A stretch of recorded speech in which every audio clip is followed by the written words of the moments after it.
This is WLOX Law Call. Yes, it is, and we're back here live on Saturday night. Thank you so much for spending a little bit of your time with us. We do appreciate it.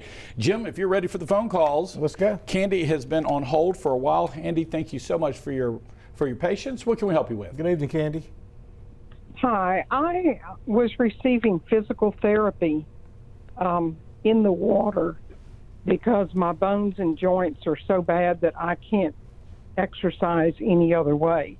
After you get out of the pool, they wanted you to go in the shower to rinse all of the chlorine off. Mm-hmm. I was in the shower and my feet went backwards and I fell flat on my face. Oh.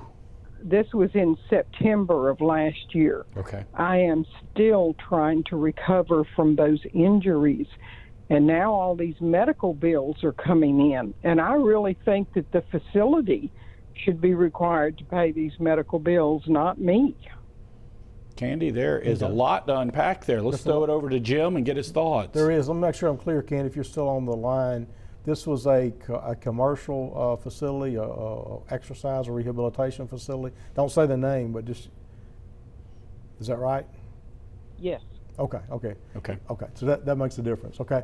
So a couple things to think about here. Sorry about your injury, Ken. It sounds terrible.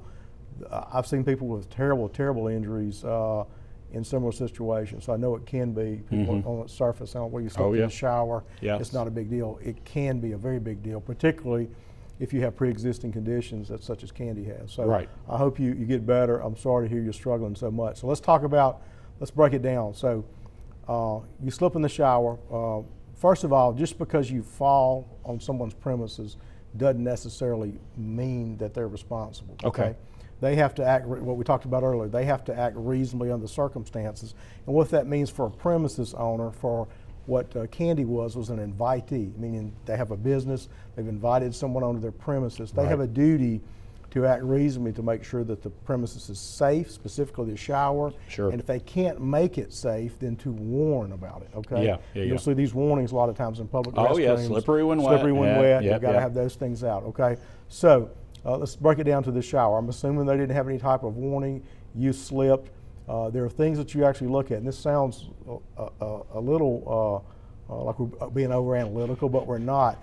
Cases like this often hinge on there are commercial standards as to what a coefficient of friction they're supposed to have in showers, in shower stalls, on tile floors, and sometimes they're not what they're supposed to be. And we've all stepped on floors and you say, whoa, your feet go out from under you, and it can happen. And so you potentially have a case, depending on, it would require some expert testimony and probably analysis as to what the surface of that shower was like. If the injury is significant enough, and it sounds like it is, attorneys will look at that, and we'll be glad to talk to you about it Monday. You can call us or there are a lot of other people that do what we do, and I would talk to an attorney if you hadn't already and look into this, because it's a potential claim, particularly if your injuries are as serious as what you described. You need to have it at least looked at. Okay? Jim, let me throw this out. She mentioned it was fall of last year. Does she need? Okay, the clock's ticking, right? Yeah, get moving. So fall of last year, you probably have 3 years. If the facility you're in, though, is what's called a community facility, it receives basically state or city money. It could be as short as a year, okay? So you can't sit around on it any longer. You need to get moving on it.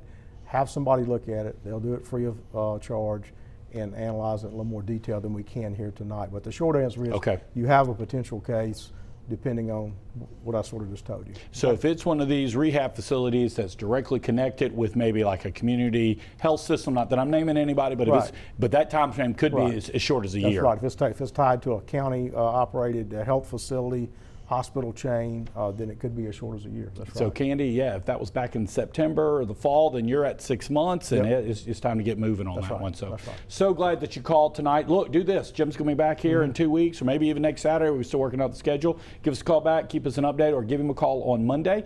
They do all their calls on, I guess about 9, 10 o'clock, something like that on Mondays on that time.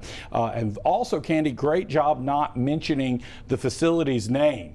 That's always. And Candy, we hope you get better. It sounds like you have a tough time if you're still hurt this far out. And so, you know, God be with you.